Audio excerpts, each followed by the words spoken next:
I am 74 years old, and most mornings begin the same way, with the kettle complaining on the old stove and the sound of the radio drifting low from the corner, where the dial never quite lands on the station, but gets close enough for the announcer to murmur the weather.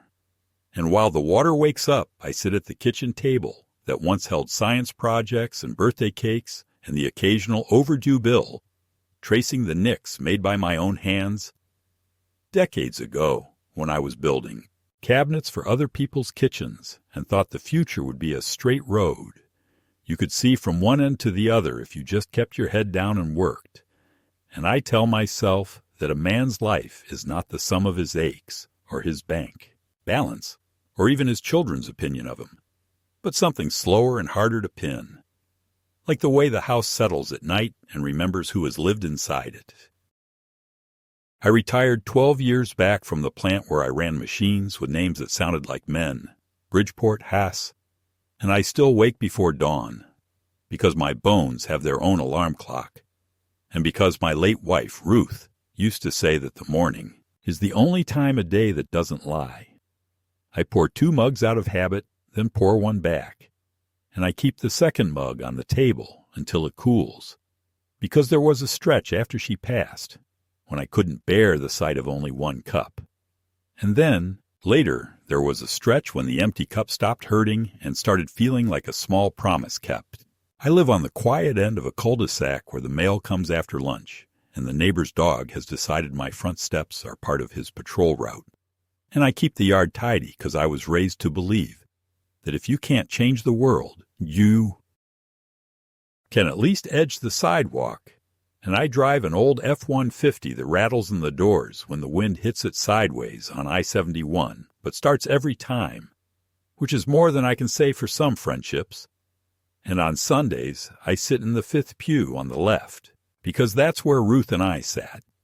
And after church, I buy apples at the market, even though my teeth argue with them, because Ruth used to put a bowl of Granny Smiths on the counter, as if green could make a room kinder. I have good days and days when the clock moves like tar. And on the slow days, I walk the aisles of the hardware store to remind myself that problems, at least the honest ones, still come in sizes and can be solved by choosing the right bit or the right screw. And sometimes an old customer recognizes me and says, "Weren't you the fellow who fixed our banister the week before Christmas?"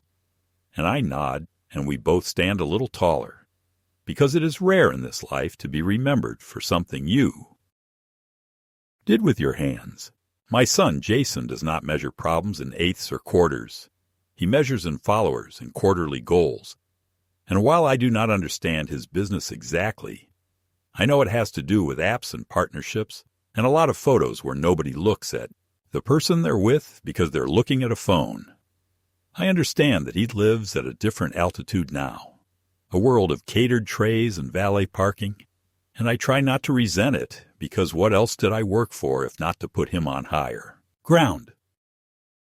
When Jason was small, he could not sleep unless I ran the tap, so the sink made a lake out of thin air, and I would lean on the counter in the dark, listening to that cheap faucet whisper. And when he woke in the night, I would carry him to the kitchen, and we would stand there together, breathing the smell of dish soap and damp metal. He would relax against my shoulder. And even now, when I wash the evening plate and the fork I prefer, I hear the old faucet, and I think of the way his head was, heavy with trust. And I remember believing that fatherhood was a simple equation. You do the work, you show up, you keep your word, and out of that steady drum, a son learns his own rhythm. Years later, when money was thin and the transmission fell out of the truck I used for side jobs, I sold my tools one by one and told him they were old anyway, though they were the best things I owned, and I picked up a night shift at the warehouse to cover the fee for his travel team because a coach had said scouts would be around and you never know. I stapled insulation in the winter until the itch got into my sleep. I burned my wrists on restaurant ovens when I cooked short order on weekends, and I kept telling myself, this is what fathers do. They lift the floor so their kids can jump higher. And if the boy grows up and forgets, well, amnesia is part of how the world stays bearable. Back then, we ate at the kitchen table, and he would leave his plate with a triangle of meatloaf untouched, and I'd insist he rinse it before he ran back to the yard, and he'd groan the dishes were stupid, and Ruth would smile in that way that meant both of us should bend a little. And I would tell him washing up is not punishment. It is the last step of gratitude. And I meant it as a lesson about belonging, not servitude. Time rearranges old sentences, though, and lately I find that when Jason calls, less often than weather changes, but more often than never, my voice tries to sound smaller so it doesn't scare him off. And I hate myself for that little shape I take. The apologetic bend in the middle of my hello. The way I pretend not to notice when he answers me on speaker while another voice laughs beside him about something I'll never be let in on. He lives 25 minutes away in a neighborhood where the houses have names and the mailboxes look like tiny barns.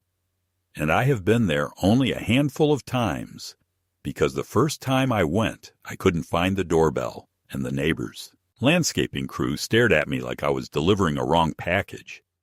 And when Jason finally waved me in, he kept looking over my shoulder at the entryway, like the scuffs on my boots might decide to hang around. And after that, I told myself, the drive was long and my knees were not what they used to be, which is true enough, but not the truth. He is engaged to a woman named Brooke, who can set a table the way magazines do, and whose laughter lands on you like confetti. And I try not to mind that when she hugs me, she smells of a department store and leaves me feeling like I have smudged her blouse. And I try not to mind that she calls me Mr. C, as if my first name has to be earned anew. And I try not to mind the sense that to them, I am a story they tell about beginnings, not a person invited into the middle. People say loneliness is loud, but that's not right. It is soft. It pads around the rooms and turns the corners into rooms of their own. And it teaches you to cook in smaller portions and to hide the good memories behind chores so they don't ambush you. And yet it can be managed if you keep certain hours full and certain hours honest. I fix things for widowed neighbors for the price of a slice of pie. I volunteered to set up folding chairs for the VFW fish fry, because all the old arguments there have been fought already and no one asks you to prove you still matter. And in and out, amigos. Afternoons I take the truck to the lake and sit without fishing, because I have come to understand that you can love water without asking it to give you anything. I keep a ledger in my head of the times Jason surprised me with tenderness, calling me the day after his mother's anniversary to say he drove by the cemetery and sat with her for a while, bringing me a thermos when the furnace went out one winter. And I refused to leave the house until the repairman came, texting me a photo of his first apartment with a caption that said, "We did it," which I read 5 times because the pronoun felt like a hand on my shoulder.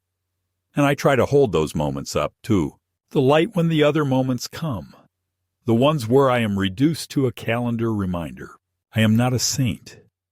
I have been impatient, stubborn, proud, in the way men get when their hands can solve most things, but not the one that keeps them up at night. And if I made mistakes raising him, they were the kind you make while caring too much.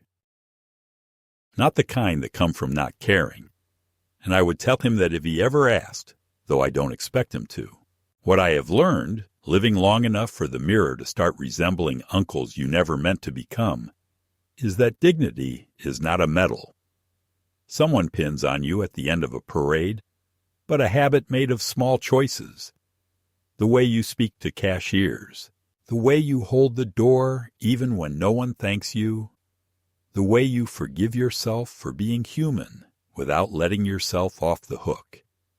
And because of that, I keep my shirts ironed, and my boots oiled, and my bills paid on time.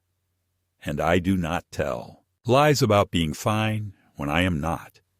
but I also do not bleed on people who did not cut me.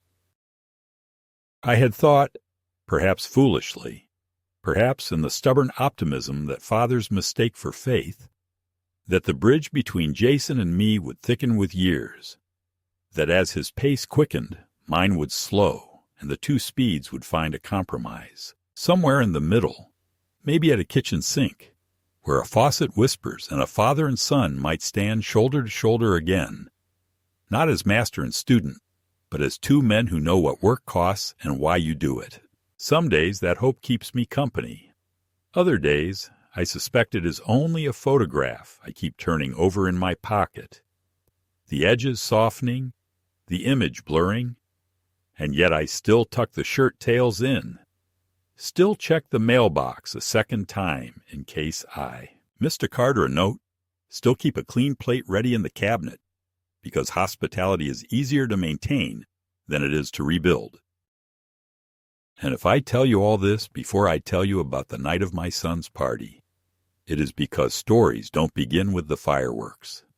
They begin with the waking hours that prepared the fuse, with a man who washed up after every meal because gratitude has a last step, with a father who kept the sink shining, not knowing how the word dishwasher would one day be turned against him. The call came on a Wednesday evening when the sky was the color of old tin and the cicadas had only just begun their rasping chorus. And when I saw Jason's name on the screen, my first thought was that perhaps something had gone wrong, because he rarely calls without scheduling it in advance the way he schedules meetings. But his voice was brisk and buoyant, and he said he was planning a party. He said it the way one might say the weather would be fine that weekend, casual, unexamined, and I felt the ground of my chest shift because it had been a long while since he invited me into his world for something that was not obligatory or ceremonial. He explained it was his birthday, though not a landmark one, and that Brooke thought it would be good to open the doors, to let friends and colleagues and neighbors see how they lived. And I heard something in his tone, whether pride or defensiveness, I couldn't quite place, that made me answer too quickly. Of course I'll be there, though he hadn't yet asked if I was free. After he hung up, I sat for a while, with the phone still warm in my hand, thinking how unusual it was for him to include me without a second thought. And I told myself, maybe this was a sign. Maybe the current between us was shifting.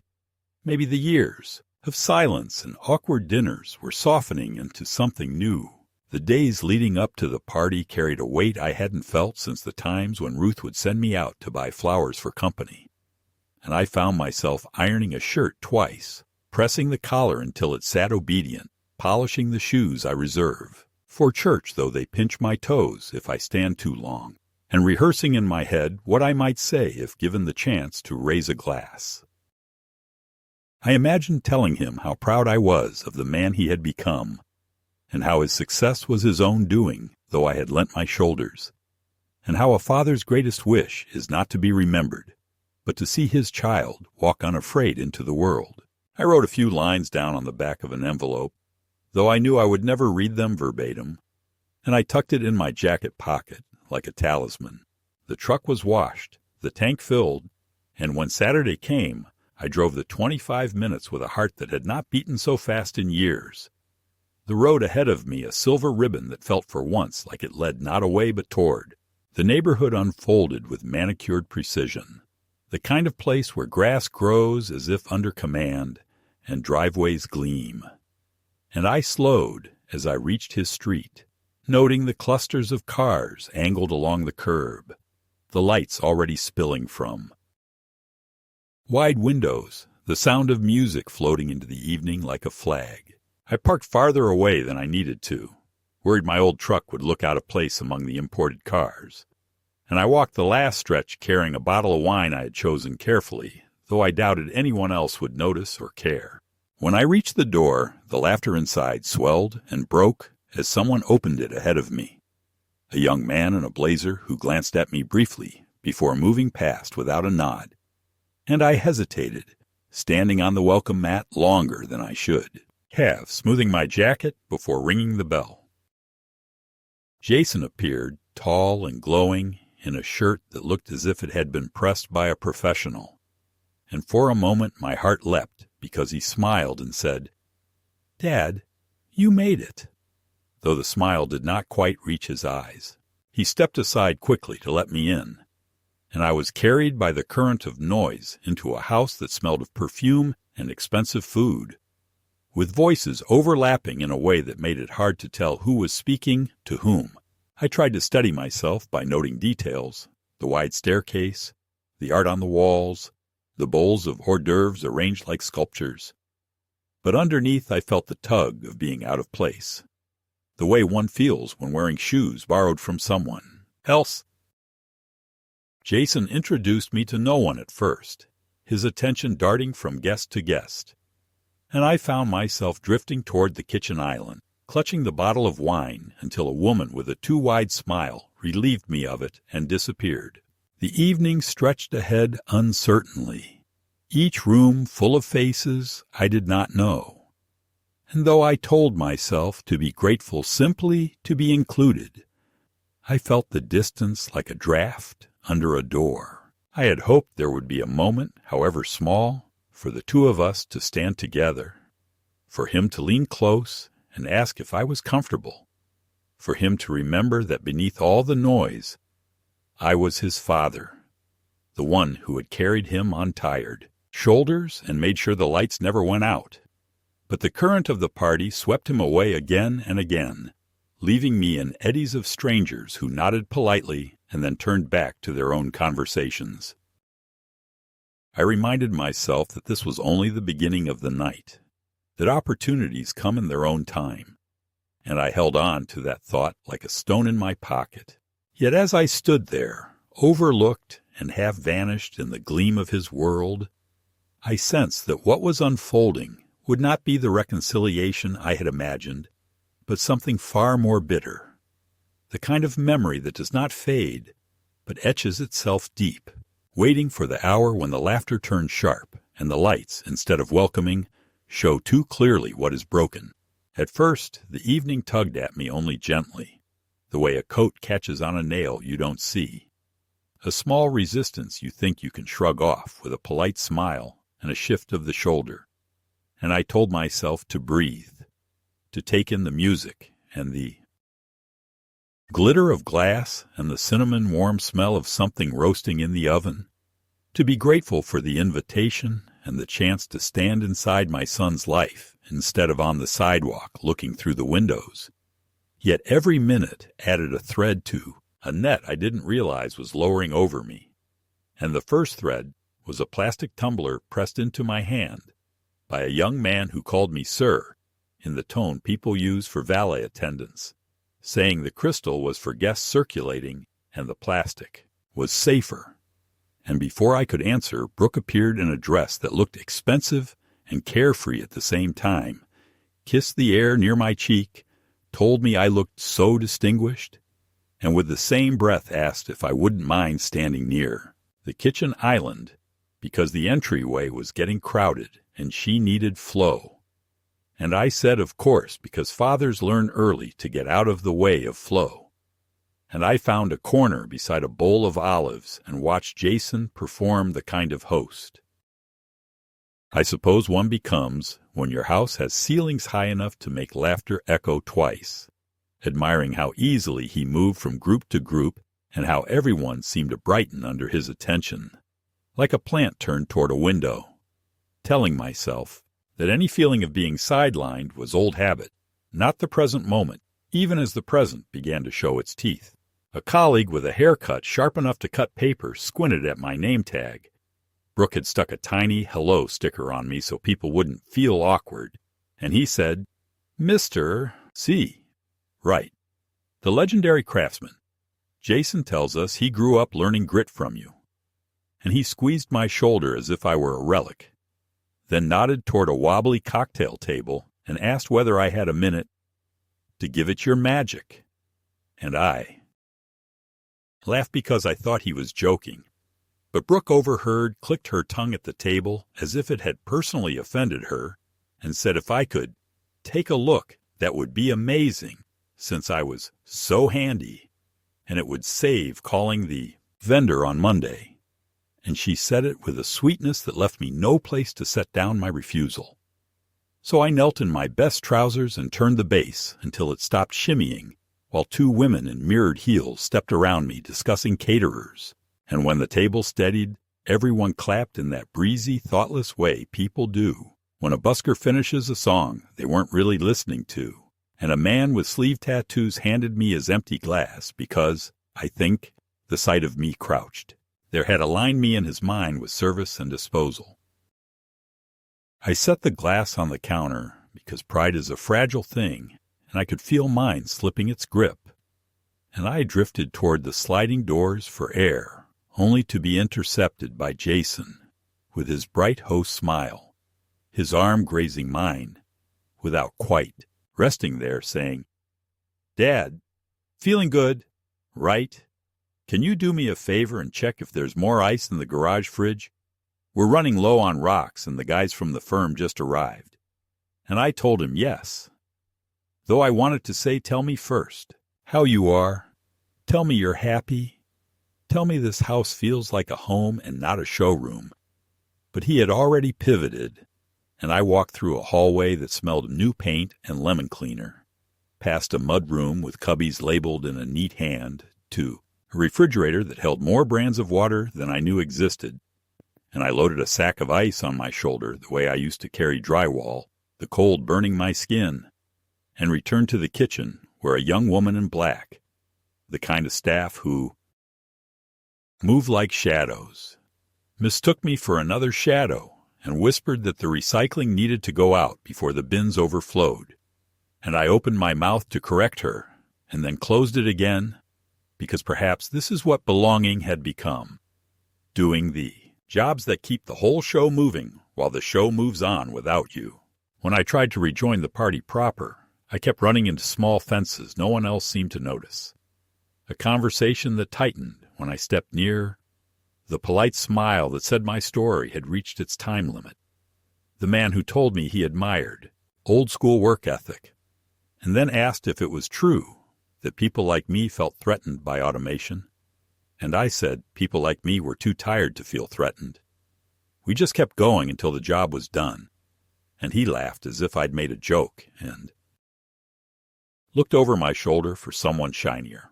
I had brought Jason a gift wrapped in brown paper, because I have always believed wood and linen and paper say more about care than lacquer and ribbon. Ribbon, a cutting board I made from maple and walnut with a groove for the juices, sanded so smooth, fingertip could skate across it, and when there was a lull, I took it from the coat closet where I'd stashed it and found my son by the bar. And I told him I'd made something for him that would last longer than a bottle, that it was a piece of the tree in the yard where he'd climbed when he was small, and his eyes softened for half a second. And then someone tapped his shoulder and said the investors had arrived, and he handed the package to a passing shadow with a quick, "Put this somewhere safe." And later, when I circled back through the kitchen to wash my hands of olive oil, I saw the board unwrapped and slid under a wobbling punch bowl to level it, its oiled grains swallowing a ring of condensation like a second bruise. And for a moment I had to grip the sink to steady myself, because it is a strange thing to watch your offering turned into a shim. Jason mounted a little step and rang a spoon against a glass for attention. And I thought, here is my moment. Here is where he will look toward the corner and catch my eye and say, a man doesn't stand here alone. He stands on shoulders that still, ach, ach. But his toast floated in a language I know but do not speak, all about teams and resilience and the grind that entrepreneurs love to claim as if they invented sweat. And when he said he came from nothing, the room cheered, and he laughed and added, "Well, not nothing. My mom made sure I never starved." And the room awed, and then he said, "And my dad, he's here tonight." And heads turned, and for a breath hope rose like a hand. He's the kind of guy who can fix anything with a screwdriver and some tape. And there was affectionate laughter, and he moved on to thank his mentors by name and his fiancée for curating their life. And the spoon kissed the glass one last time, and the little stage dissolved back into chatter. And I stood there with the taste of copper in my mouth, because I had just been erased and repackaged in a single sentence as the mascot of elbow grease. After the toast, a neighbor with a tan that looked earned elsewhere clapped me on the back and said, "You must be proud. The American ladder is still climbable, huh?" And then asked whether I'd be willing to look at his deck next week because the boards were cupping, cash preferred, and before I could think what to say, Brooke glided in to rescue him from me, or me from him. I couldn't tell which. And she said, bright and brittle, that tonight was not for logistics. Tonight was for celebration. But since I was already in the kitchen area, could I help the caterer by opening a few more folding chairs in the den, just until the late arrivals thinned? And I said yes, because the only thing worse than being useful in the wrong way is being useless completely. And while I unfolded chairs in a room lit like a photograph, I heard my son's voice through the archway say to someone I couldn't see, "Dad's fine. This is his speed. He likes having a job." And it took me a heartbeat to realize those words were meant to be kind, that in his mind he was accommodating me, a man made comfortable by tasks, and I felt the old faucet in my chest turn on, the one that used to calm crying, except now the sound made me want to walk out the door and keep walking until the music faded. I tried once more to find that small place beside him, caught his sleeve as he passed, and said maybe toward the end I could say a word, just a minute, nothing grand. And he paused with that distracted patience successful people use like a napkin, and said, "Let's see how timing goes, Dad. People get antsy with too many speeches." And he smiled as if we'd shared a joke, and I let go because it is embarrassing to hold a man who is halfway gone. And when I looked down, I realized I was holding 3 empty glasses, not mine. Someone had set them in my hands without asking. And I was already turning toward the sink, already moving along the groove the night had cut for me, and the party swelled and glittered and made its own weather. And somewhere, inside that weather, something hard and old in me began to crack, not with drama, not with a shout, but with the small sound a board makes when a hidden knot finally gives. It happened so gradually that at first I didn't understand what was being asked of me, because one of the caterers brushed past with a tray and murmured something about dishes. And then Brooke appeared with that bright party smile that hides its edges, and she said, "Dad, would you mind just helping us out for a bit? The kitchen is backed up." And before I could ask what exactly she meant, Jason swept in behind her, draping an arm around her waist as if sealing the request. And he said it in a tone that was half joke, half command. "Yeah, Dad can handle it. He's the dishwasher pro." And he winked to a cluster of guests who laughed as though it was an anecdote they'd been waiting for. And then they all drifted back to their cocktails and their talk about investments. I stood for a moment, not moving, holding the 3 empty glasses someone had shoved into my hands. And then I heard the scrape of plates piling on the counter, the clatter of silverware, the gush of the faucet. And I realized they meant for me to do it, not as a one-off favor, not as a small gesture, but as a task to keep me out of the way. I should have refused. I know that now. But in the moment I told myself that perhaps it was a chance to be useful, to give something to the night beyond my quiet presence. And so I stepped toward the sink, set down the glasses, rolled up my sleeves, and began. The sink was a deep farmhouse style, gleaming white porcelain, and it was already heaped with plates rimmed with sauce, glasses smudged with fingerprints, forks that still smelled of garlic. And as I turned on the water and felt the spray warm against my hands, a strange memory overtook me of all those nights years ago when Ruth and I would wash side by side, her drying, me scrubbing, Jason running through the house with homework half done, and for a few seconds it was almost comforting, as if the house were lending me back a version of myself I had not seen in decades.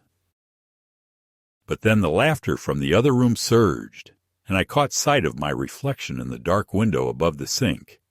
An old man bent over plates at a party he had been invited to as a guest, and the comfort turned bitter.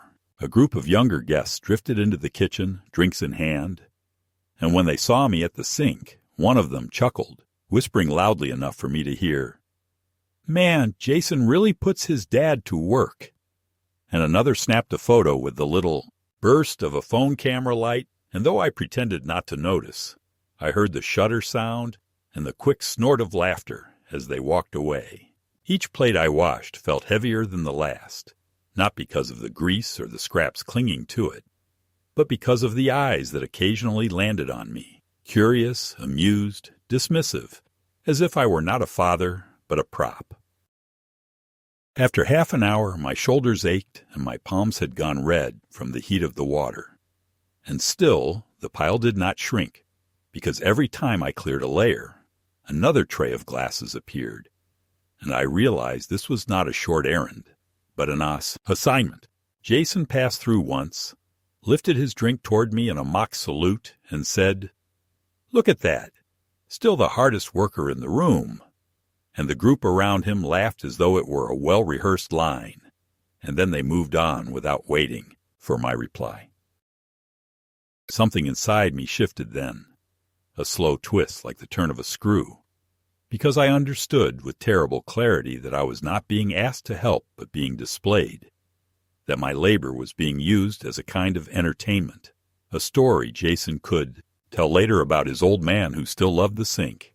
My chest tightened, not with anger yet, but with a deep, cutting humiliation that seemed to slice through the years of sacrifice and land squarely in the present. And for a moment I nearly dropped the plate I was holding because my hands had begun to tremble. I set it down, dried them quickly on a towel, and stepped back from the sink. But before I could leave, one of the caterers rushed in, saw me standing there, and said with relief, "Oh, thank goodness you've got it handled," and then hurried out, again, leaving me no room to deny it. I stayed, rooted, ashamed of my own obedience. And when another guest wandered in and saw me rinsing glasses, he raised his phone and recorded a short video saying, "Jason, man, your dad's keeping it real in here," and then posted it to some platform, because a moment later I heard laughter ripple from another room where people were already watching. I told myself to stop, to put down the towel, to walk out with what dignity I had left. But dignity is hard to locate once you've let someone else define it for you, and I kept scrubbing, as though if I finished the pile, I could earn back a seat among the guests. When Jason finally returned, arm around Brooke, he peered at the dishes and said loudly, "See, folks, this is where I get it from. Work ethic in the blood." And the phrase stung worse than a slap, because I had spent my life believing work ethic was a gift I gave him freely, not a chain he would someday wrap around me. Everyone laughed. Brooke kissed his cheek, and I stood there in the suds, realizing I had become part of the entertainment, not the family. By then the humiliation had hardened into something else, a heavy stone in my chest, and as I rinsed another plate, I understood that a line had been crossed, a line that could not be uncrossed, and that what had been wounded in me was not only pride, but the very bond between father and son. It was then that the night turned, the middle point from which everything would darken, because I no longer believed there was a chance for soft reconciliation. I knew that whatever happened next, the truth of who we had become to each other had been laid bare in soapsuds and laughter, and though I kept my silence, inside me a vow was forming, quiet but unyielding, that I would not leave the house without answering this humiliation in a way that could not be forgotten. I don't know when the towel became a flag I couldn't stop waving, But somewhere between the fourth tray of lipstick-ringed flutes and the seventh stack of plates that smelled like rosemary and money, Brooke slid in beside me with that radiant, event planner smile that never touched her eyes and looped a black apron over my neck as if it were a medal, tightening the strings with brisk fingers, while she told the room, not me, that this was so perfect because Dad absolutely thrives when there's a task. And before I could answer, she pressed a strip of masking tape onto the apron bib and wrote in a neat schoolteacher hand, "Kitchen Crew," adding a little heart. And the heart made my scalp prickle, 'cause it was the kind of sweetness people use to dull the blade. And as if on cue, a circle of laughing men drifted past, and one of them read it out loud. "Kitchen Crew, love it. That's brand alignment." And the other raised his phone. For a boomerang of my hands in the suds, while Jason, coming through with the looseness of a man, applauded in every room, saw the apron and grinned and said, "There he is, the dishwasher in chief," the phrase landing lightly in his mouth like a ping-pong ball and rolling harmless to him around the floor until people kicked it back and forth for sport. I told myself to swallow it for one more minute and then leave the sink to someone actually being paid. But the minute kept lengthening because each time I edged away a new tray arrived. Or a caterer with exhausted eyes mouthed thank you at me as if I were a volunteer firefighter or a guest deposited and empty with the soft pat that is half gratitude and half dismissal. And then a woman in a dress with mirrored sequins snapped her fingers near my ear, playful but not to me, and asked if I could handle a quick rinse on a lipstick stain because she didn't want it on her hands. And I had the absurd thought that all evening I'd been washing proof of other people's mouths, while mine had been asked only to smile. When I finally dared shut off the water long enough to dry my palms, the kitchen TV, a high-gloss panel tucked under a row of cookbooks chosen for their spines, flickered with a story someone had cast from their phone. A 30-second video titled POV, "The dishwasher is my dad." And there I was, hunched and dutiful and red-handed, sped up to make the soap fly comical, and there were already hearts and cry laughs floating across my own face. And the caption's little dagger lodged deeper, not because strangers were amused, but because my son's friends were, and because the small boy who once fell asleep to the sound of that faucet would have died before feeding me to a room for a laugh. I thought if I could find Jason alone, I might pull him back to me for a breath and ask him to see me as I was. Not as the mascot the night had appointed, but as I stepped into the butler's pantry, I pulled up short because their voices were all ready. There, low and urgent, Jason's pitched in that half-confidential tone he uses for deals. Brooke's crisp and efficient, and they were not speaking about me as a person, but as a variable, one to be managed and leveraged. Brooke saying that structure was good for him, and this, frankly, was the calmest she'd seen me in ages. And if they could just get the capacity letter signed, the Maple Ridge spot would still be open because her cousin at the clinic could expedite the language, and Jason not even lowering his voice, saying he'd talked to someone on Wednesday about the durable power of attorney template, and all they needed was my signature under the witnesses, which could be handled at a family brunch, if they framed it as insurance, and Brooke adding that once that was in place, refinancing my house would be painless. We'll call it consolidating obligations. Banks eat that up. And then they both laughed softly at something I didn't catch. And the sound of their laughter in that little pantry where Ruth and I would have kept tea and jam made the room tilt. I backed away before my feet could betray me and leaned against the cool edge of the freezer, my breath slow as if I were surfacing from a deep dive. And I looked at my wet hands and understood the shape of the evening in a new, colder light. The apron wasn't just a joke. It was a rehearsal for the role they had written for me. A man safely contained in a service corner, smiling, helpful, pliant, an old radiator that still worked if you kicked it, and they were telling each other that this was kindness, that structure is love, that paperwork is prudence, and that the father who built their ladders would be most comfortable stored under one. When I returned to the kitchen, my gift was lying belly up under the bar, my maple and walnut board, the one I'd oiled the night before as if it were an altar, wedged under a sloshing punch bowl to stop its wobble, its grain scored by someone serrated. Knife where they'd hacked at limes, and for a second I put my palm flat on it, the way you might touch the lid on a coffin, remembering the day I planed that board's parent tree, after a storm had taken a limb and little Jason traced the rings, asking, "Why, which one was the summer we went to the lake?" And I wanted to pull the board out and rescue it, the way you want to lift an insult back off your name. But the punch bowl quivered, as if daring me to try. And a woman with a camera said, "Don't move. Light is perfect."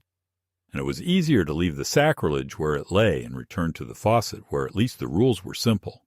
Not 5 minutes later, someone pressed a folded bill into my damp hand with the quick, embarrassed flourish of a man tipping a valet. And before I could give it back, he was gone. And I was left with the 20 in my fist, as if I had earned it. As if my family had hired me for the night, and I tucked it into the apron pocket, not to keep it, but to keep from throwing it. And the ridiculous weight of that paper against my hip fueled a slow fire I had not felt in years. The room, sensing perhaps that the roast portion of the evening demanded fresh meat, swiveled on its axis toward the living room, where Jason stood on the little step again, this time with a microphone, and Brooke at his elbow like a stage manager, and he said they'd do a few toasts, keep them tight. And a friend of his with a haircut like a geometry problem began the roast by praising Jason's rise from nothing to this, and I waited for the correction, the gesture toward the men and women who had made sure nothing never meant hunger or dark, but it didn't come. Instead, the friend swung toward me with a grin and said he'd discovered tonight where Jason's grit came from. Apparently, being born into a house with a live-in dishwasher was good training, and the laughter came easy and long. And when Jason took the mic again, he came right up to the kitchen threshold and held it toward me like a charity basket, saying, "Dad, you want to say a word? Maybe tell the crowd your secret to streak-free glass." And he meant to be charming, and I meant to be kind. But the only secret I carried in that moment was the one he had just betrayed to me in the pantry. And I shook my head, not because I had nothing to say, but because what I had to say was too heavy to place in their hands yet. The roast continued with a woman from Brooke's side, telling the gathered that dating Jason had taught her, not all baggage comes with wheels, a little arrow launched with a smile. And then the neighbor, tan and easy, raising his glass to parents who know when to get out of the way. And through it all, the screen in the kitchen kept blooming with new notifications as the video of me at the sink skittered across phones, now captioned with stickers of bubbles and tiny crowns. And someone, meaning it as a kindness, settled a paper party crown on my head that said King of Suds in gold marker. And I left it there because removing it would have felt like making a scene, and I was not going to give them that kind of excuse. When a late guest wandered in and, seeing the apron and crown and the hum around the sink, asked if staff were allowed to take breaks, I opened my mouth to tell him I didn't work here and could leave any time. But across the archway I caught Jason, telling a pair of men in suits that Dad likes tasks, structure works for him, and the words slid into me like ice, because they were the same ones from the pantry, now softened with a son's smile for public consumption. And I understood that in his mind and in Brooke's neatly ordered universe, my obedience had become a personality trait, a preference, like a favorite flavor or a hobby. And that was the second blow of the night, as clean as a hammer on a nail. Not only could I be used, I could be, explained. A small mercy arrived in the form of an older man I didn't know who took a towel without a word and began to dry.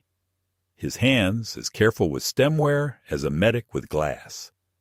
And for a few minutes we worked in a quiet that felt almost human. And he murmured, not looking up, that his father had been a carpenter and would have hated this sort of party. And I said mine too. And he put the towel down and patted my arm with the tenderness. Strangers sometimes manage when family cannot. And then he was gone, and the current flooded back in, washing over the island with the froth of more laughter, more clinking, more performance. Somewhere behind me a tip jar appeared on the counter with a tidy card reading, "Staff gratuities," which would have been a kindness to the people actually employed tonight, if not for the fact that someone had tucked it close to my elbow. And a boy, hardly older than the age Jason had been, when he climbed that maple, dropped in 2 singles and said, "For the king." And the bills fluttered like small insults. And I stared at them long enough to memorize their serial numbers, because memory, when stripped of honor, starts to collect the useless exactitudes that keep a man sane. In the coat room, when I finally slipped away to breathe air that hadn't been filtered by 1,000 mouths, I reached into my jacket to touch the envelope of sentences I'd written on the back of a utility bill, talisman against nerves, and my fingers found only damp pulp. Someone had set a sweating bottle on the stack, and the ink had bled into blue islands. And I stood with that limp paper like a boy whose prize had melted before the fair, feeling a heat rush to my face that had nothing to do with the kitchen. I might have walked out then, taken my washed hands and my ragged pride and my truck and left the whole glittering aquarium to its own currents. But as I stood there, I heard Jason's voice carry down the hall. "Okay, last one, then cake." And there was a tremor under it, a swell like the one before a wave breaks. And I knew that if I left now, the story would harden in their mouths and phones into something permanent. The cute video, the roast, the helpful dad who loves a task. I went back to the sink, not because I accepted the role, but because that was where the hinge now sat. The night had placed me there, and it was from that station I would either be humiliated into silence or step out onto the doorway and choose my own volume. The second escalation arrived on time, like a train you hear long before you see, because after the final toast, another tidy erasure of my name in a list of thanks to mentors and chosen family, Jason hopped down and, with that same showman ease, clapped his hands for attention and announced a game that Brooke had curated.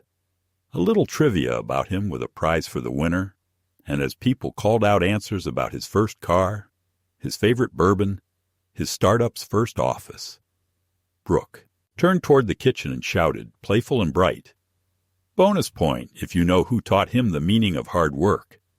And a dozen voices answered at once. "His mom," and a few jokers added, "Gary V." And 1 or 2 pointed toward me and said, "Oh, the dishwasher." And Brooke, eyes glittering, gave the point to the crowd. And I felt something old and animal rise in me. The same thing that had stood between my son and a fever in the small hours of a winter long gone. And I understood, with clarity that steadied my hands, that they were not only comfortable with my service, they were comfortable with my erasure, and that this, not the faucet or the apron or even the power of attorney talk, was the deepest offense. I rinsed the last glass in the stack and set it on the drying mat with deliberate care, each movement its own small private liturgy. And as I turned off the water, the room seemed to sharpen, each voice suddenly distinct. Brooke's bright string of pearls of enthusiasm, Jason's laugh pitched just a note too high, the investor's smooth hum, the neighbor's approving buzz, the caterer's quiet choreography, and underneath it all, the thrum of a hurt that had found its shape and, finding it, had stopped wandering and begun to point. I dried my hands on the apron, peeled the masking tape heart off the bib, and folded it in half until the ink bled through. And I slipped the 20 from my pocket and tucked it into the real tip jar, with a note to the staff that read simply, "Thank you." And then I lifted the crown from my head and set it neatly on the edge of the sink as if crowning the faucet itself. And I picked up the board from under the punch bowl, despite the wobble and the protesting shriek of glass on wood, held it by its scarred edges like a shield, and I stepped out of the kitchen toward the sound of my son's voice. I was not yet the man who would speak in the next breath. I was still the man who has learned too well how to be polite in rooms that mistake politeness for consent. But the vow I had made at the midpoint of the night had hardened into something with weight, and the second escalation, with its apron and its paperwork and its crowns and its captions and its little erasures dressed as jokes, had done its work. There is a moment when a board under strain stops creaking and splits cleanly along the grain, and everyone in the room hears it whether they know wood or not. And I felt that line run through me from shoulder to heel as I crossed the threshold, not yet speaking, not yet raising the board where a microphone would be, but ready at last to do the one task no one had asked of me, to set the table for an honest reckoning and serve my son his own shame, plated on the truth he had forgotten I could still carry. I stepped into the doorway with the cutting board held to my chest like a slow, square drum, and the room kept chattering for a heartbeat because people in bright rooms rarely imagine they are about to be asked to listen. And then I rapped the edge of the board gently with a fork, the way Jason had just done with his glass. And when a few heads turned and the music didn't, I reached over and clicked the little knob on the speaker until the coil of sound drew back into itself.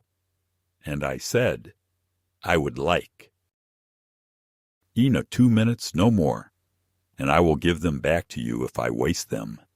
And I felt the weight of my wet cuffs cooling against my wrists, and the old steadiness that had kept roofs straight and stairs true returned to my voice so that even the investors who had been leaning toward the bar leaned instead toward me. I said that when my boy was small, he could only fall asleep to the sound of running water, and so I learned to make a kitchen faucet sing like a river through a cheap rental night after night until the fever broke, and that some sounds brand a house.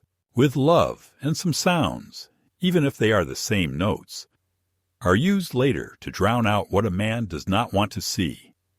And I looked at Jason not unkindly, but without the crutch of a smile, and told him that if he wanted to make a show of my hands, he ought to also make a show of what these hands have done. So here is the ledger, since the room likes numbers. 40 years at machines that shake your bones loose if you don't respect them. 3 winters hanging insulation that got into my sleep. 2 summers cooking eggs at midnight to keep the lights on.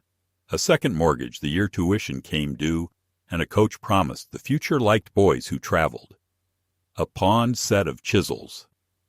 The month your first business misfired because you thought a handshake could cover the gap between a promise and an invoice, and a quiet envelope slid under your door the night your landlord taped that ugly paper up, because a man can learn hard lessons about the market without being humiliated in front of his neighbors. I told him that the board I was holding came out of the maple he climbed when he was 7, and I cut it long ago, because I wanted him to have something that would outlast fashion and bandwidth. A surface that could take a knife and still be beautiful. But tonight it had been shoved under a punch bowl to stop its wobble, and I knew what that felt like, because all evening I had been used to steady a party that could not stand up straight on its own. And I set the board down on the island, like a tray, and said, if this is a night for serving, let me serve what belongs to you. I said to the room that I do not mind washing dishes, because it is the last step of gratitude. But gratitude is not what happened here tonight. And if anyone wanted a souvenir, they could keep their videos, but at least fix the caption. Because it isn't POV. The dishwasher is my dad. It is POV, a man who paid for your windows is being used to polish them. And if that sounded sharp, it was because truth, when it has been soaked too long, comes out wrinkled and stings when you wring it. And then I turned to Brooke because I am old, but I am not deaf, and I repeated carefully the words I had just heard in the pantry, where the jams would be if this were a home. Maple Ridge spot open if the cousin at the clinic can expedite the language. Durable power of attorney template signed at a family brunch. Consolidate the old man's house as obligations. And a few smiles spreading on the words like butter, because to people who live by calendar and leverage everything, looks like a process. And I told her plain that there will be no Sunday signatures and no brunch. That my handwriting is not a faucet to be turned on when the mortgage gets thirsty. And that if she ever again puts a mask of kindness on a plan to cage me, I will teach the mask and the plan, the difference between quiet and consent. There was a movement in the air then, not loud but real, the way a field shifts when a wind finally tells the stalks what direction it is going, and Jason's laugh came out of him one note too high, the note people use when they want the room to unhear what it has already heard, and he said, "Come on, Dad, we're just teasing and keeping you busy 'cause you like to be useful." And I told him I like to be useful in the way a beam is useful, not in the way a prop is.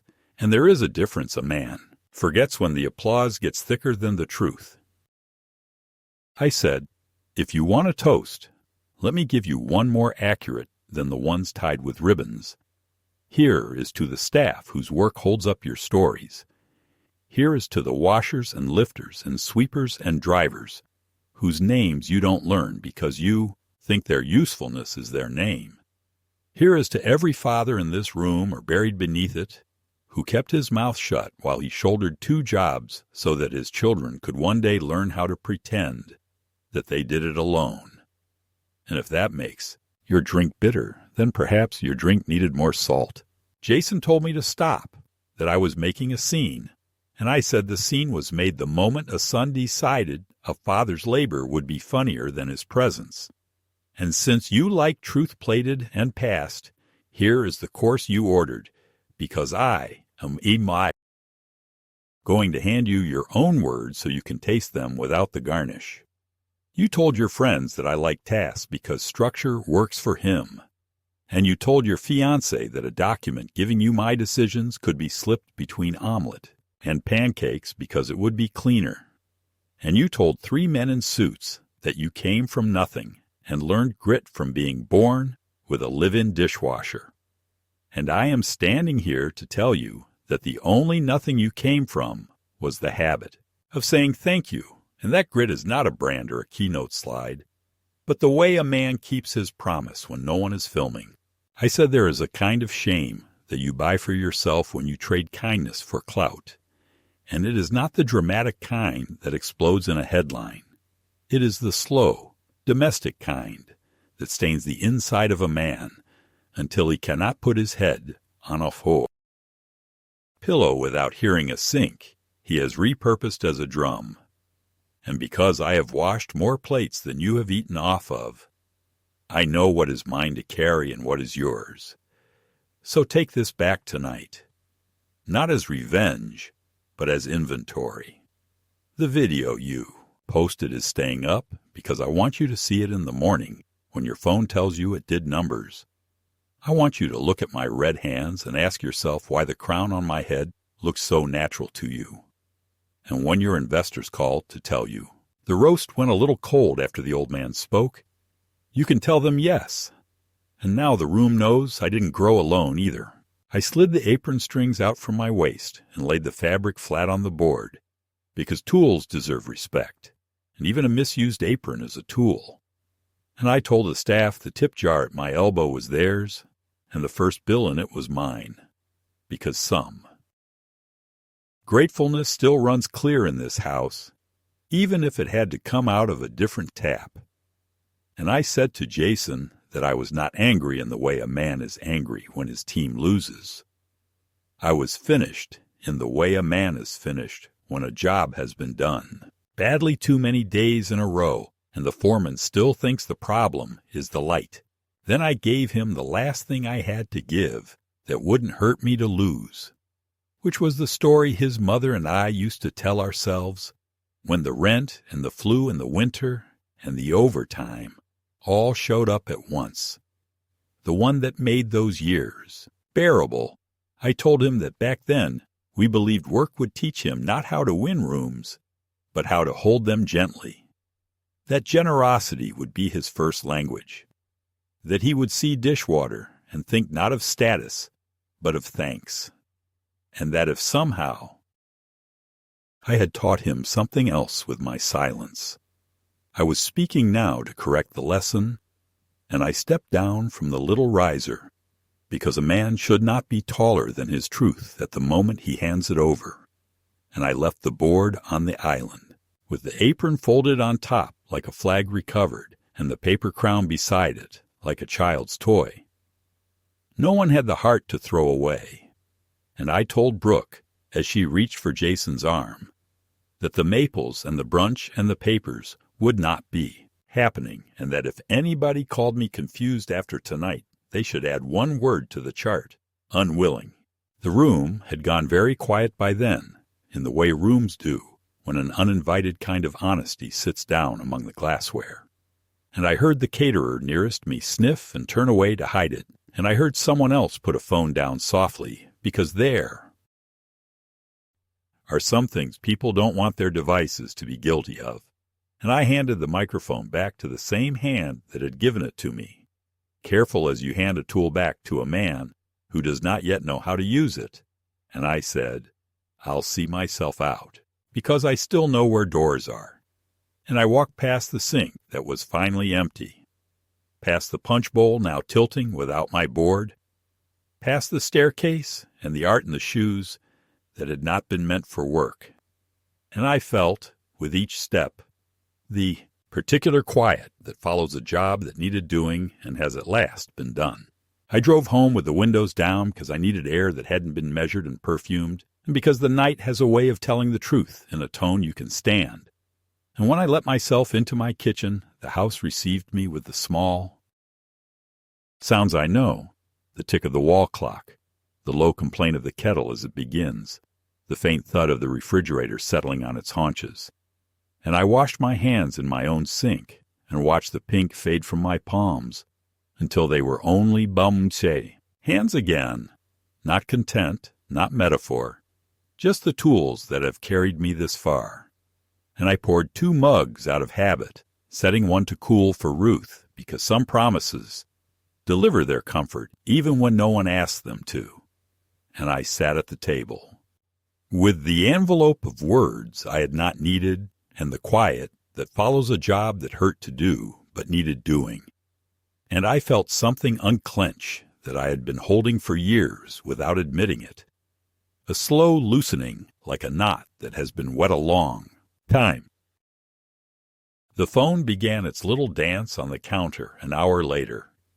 First Jason, then a number I didn't know with a photo of the crown and a question mark, then Brooke, then the older man who had dried glasses beside me, who wrote only that I had said what a few of us were trying to remember, and that the staff had split the jar and left a slice of cake for me by the service gate, because a man should not finish a hard day without something sweet. I let Jason's calls roll into the dark, because there is a difference between talking and being ready to hear. And I answered the older man with a thank you that felt like a hand clasp. And I slept in the chair until dawn, with the window cracked and the faucet's memory filling the room like a river too far, a way to trouble anyone. Morning brought the clatter of the world, messages from 2 guests who apologized without excuses, and one who tried a joke and then retreated into silence when I didn't catch it.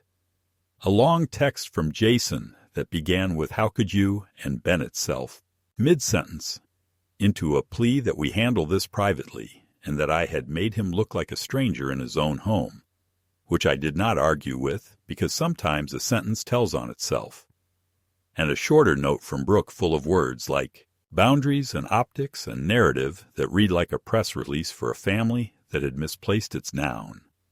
I wrote one answer, long enough to be clear and short enough to leave standing room, that said I loved my son and I would not sign anything for anyone who thought my usefulness was a lever, that I would not be returning to that house, and that when and if he wanted to speak with me as a man, without an audience or plan, I would be on my porch most evenings. And then I set the phone voice down and went about the work of the day, because the body needs the mercy of motion. At noon there was a knock, and on the stoop stood the young caterer with tired eyes, holding my cutting board in a brown paper bag as reverently as if it were a borrowed book.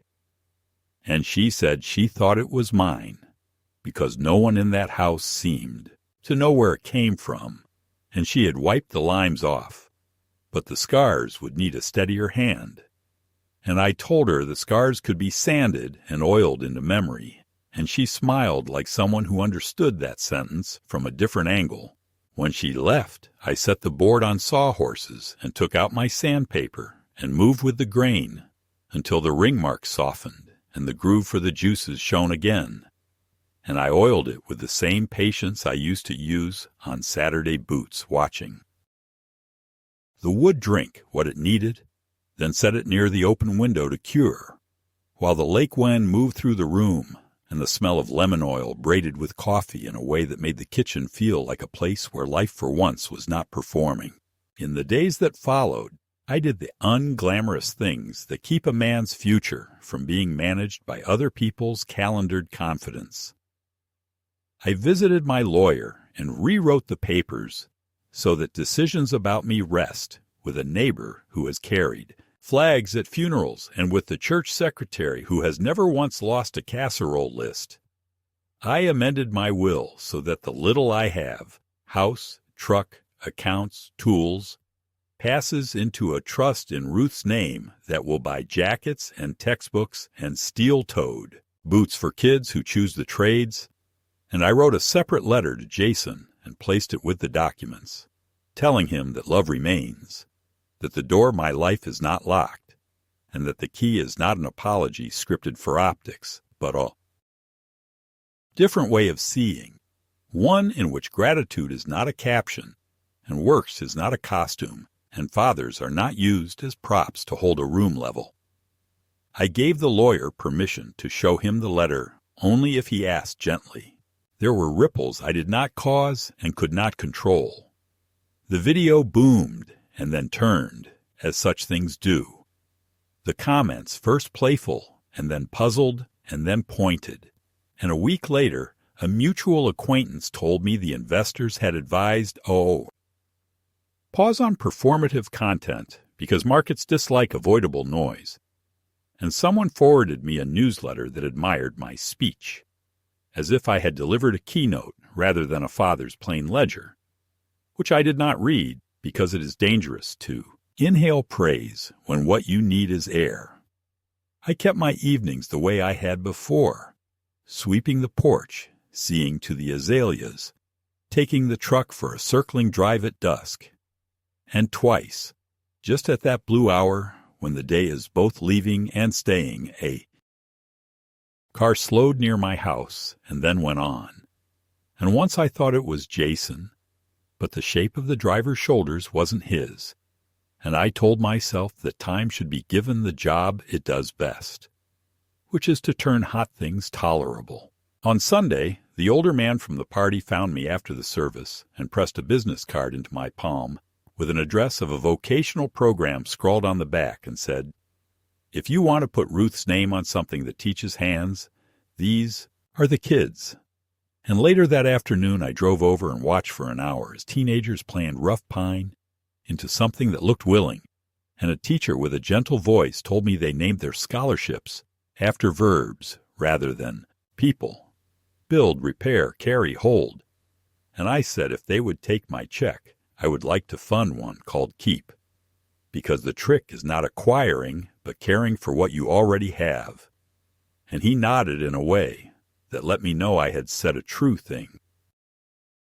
A month passed before Jason stood on my porch, not announced by a text or softened by Brooke, just my boy, older and thinner around the eyes, holding nothing in his hands, and we sat without talking until the light found the rim of his shoe, and he told me he hadn't known how to stop the room from treating me like a story they could post, and that he had been proud, and then ashamed, and then afraid.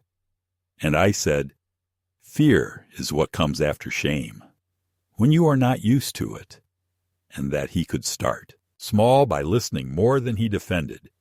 And we stayed in the soft air until the kettle began to murmur through the screen, and I rose to pour us both a cup because some habits are bridges and not cages. I do not pretend the world has turned tidy. I am not writing from a place where every wound has vanished and every apology has found its proper weight. But the house holds steady again. The board on the counter is ready for bread. The faucet sings. When I ask it to, and not when I am told, the trust papers are signed and stored, where prying hands cannot expedite the language. And in the mornings I trace the old nicks in the table, and feel not the ache of erasure, but the quiet of return. A man who washed what needed washing and then put the towel down. A father who served his son, not revenge, but inventory, and left the rest to time, which, like water, wears a groove that looks like grace only after you've survived its first cold touch.